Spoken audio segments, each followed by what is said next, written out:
Welcome. In this video, I will show you how to turn on your ThinkPad X13s laptop.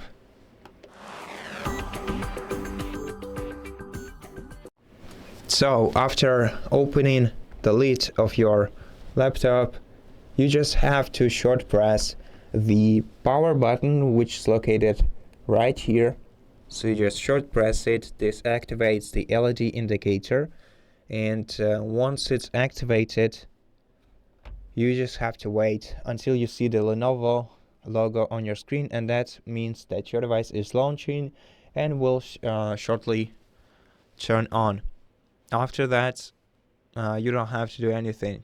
Now, if you don't see the logo and first of all, if you didn't see the LED indicator activating, that means that your device is most probably discharged, and you just have to plug in the USB-C charger into one of the USB-C ports on your laptop and let it charge for a moment, and then try to turn it on once again. And that's it for this video. Thank you for watching it. If it helps you, please consider subscribing to our channel, leave us a like in the comment below, and I'll see you in the next one.